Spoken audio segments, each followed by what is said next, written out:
scripture today is taken from 1 Kings chapter 3, verses 1 to 15. I'm reading from the New International Version.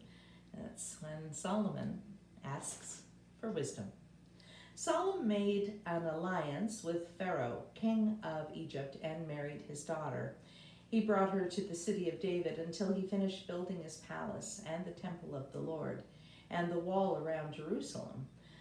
The people, however, were still sacrificing at the high places because the temple had not yet been built for the name of the Lord.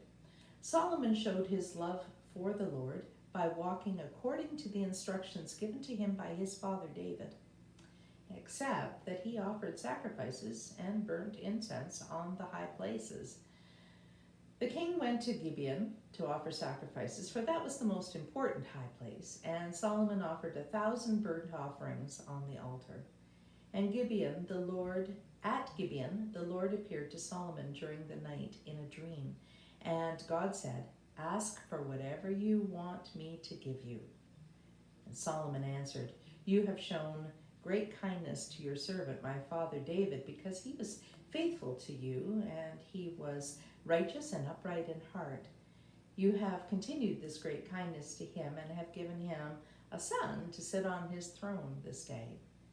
Now, Lord my God, you have made your servant king in place of my father David, but I'm only a little child and don't know how to carry out my duties. Your servant is here among the people that you have chosen, a great people, too numerous to count or number.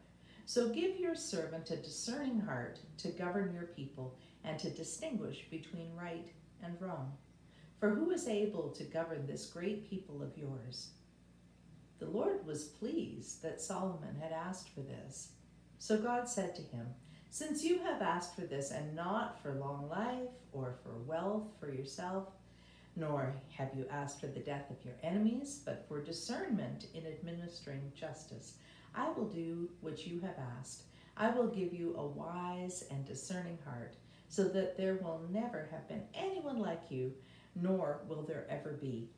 Moreover, I will give you what you have not asked for, both wealth and honor, so that in your lifetime you will have no equal among kings. And if you walk in obedience to me and keep my decrees and my commands, as David your father did, I will give you a long life." Then Solomon awoke, and he realized it had been a dream.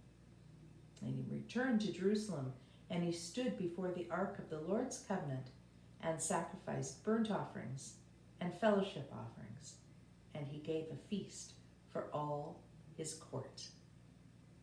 Thanks be to God for this reading of his word.